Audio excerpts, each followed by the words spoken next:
Hello mga boss, magandang araw. So magba-vlog naman tayo dito ng mga available na mga units, okay? So vlog September 9, 2025, tara check natin. So dito mga boss, marami pang pagpipilian para sa updated na mga bagsak presyo, syempre para sa mga solid followers natin dyan. So panoorin nyo tong buong video para sa buong price list natin. Bago ang lahat guys, don't forget to like and subscribe para palagi kayong updated sa mga bagong video natin. Ayan. Open test drive naman kami, open cash financing and trade-in. So tara, check na natin. Okay guys, yan para sa mga naghahanap ng mga second-hand car, marami tayo ditong pagpipilian. Meron dito sa Cubao, Quezon City, and Antipolo Warehouse. Para sa mga naghahanap dyan ng Toyota Fortuner 2022 model, manual transmission, 4x2 ay nagkakarga ng 1,190,000. Para sa mga naghahanap naman dyan ng Jetor 2024 model, automatic, brand new condition ay nagkakarga ng 1,950,000. Para sa mga naghahanap naman dyan ng Nissan NV350 2017 model, 18 seaters na siya, ay nagkakarga ng 670,000. Para sa mga naghahanap naman dyan ng Toyota Avanza 2017 model, 7 seaters na siya, ay nagkakarga ng 450,000. Para sa mga naghahanap naman dyan ng Ford Everest Titanium, naka-sunroof na kayo, automatic, ay nagkakarga ng 750,000.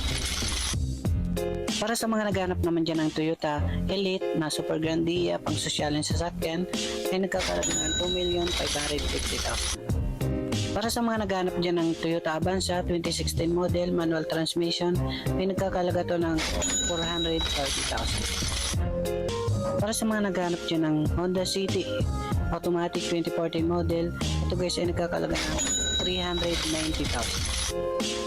Para sa mga naghahanap naman dyan ng Toyota Altis automatic 2019 model, nakamagsang siya, napakasariwa, nagkakalaga ng 690,000. Para sa mga naghahanap naman dyan ng Isuzu Travis 2023 model, yung manual diesel, nagkakalaga ng 960,000.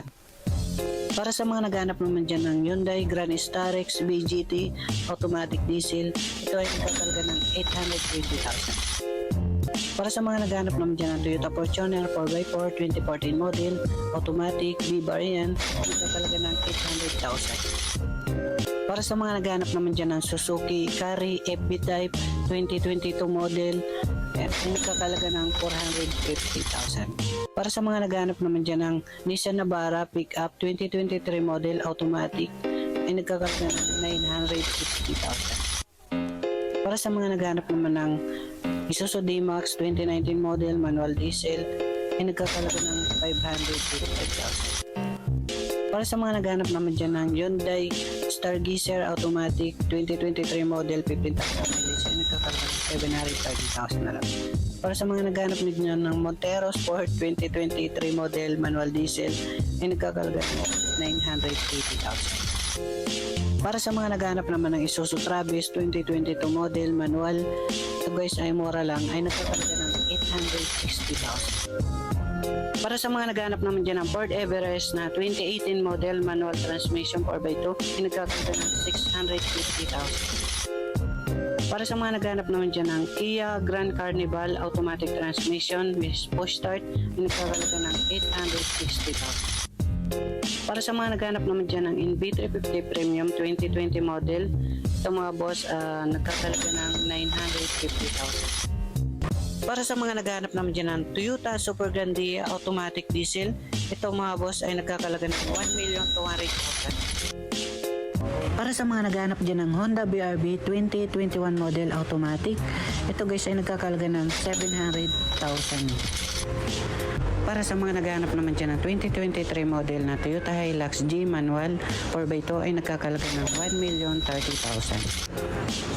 Para sa mga naghahanap naman dyan ng Toyota Avanza 2019 model manual transmission ay nagkakalaga ng 430,000. So kontakin nyo yung cellphone number natin guys. Yan yung FB natin, Marvin Colinares Flores. Tapos yung Globe Smart natin, tapos Globe, okay? Kontakin nyo lang yan. Yan, marami tayo ditong pagpipilian. Dalawa naman yung warehouse natin. Thanks for watching.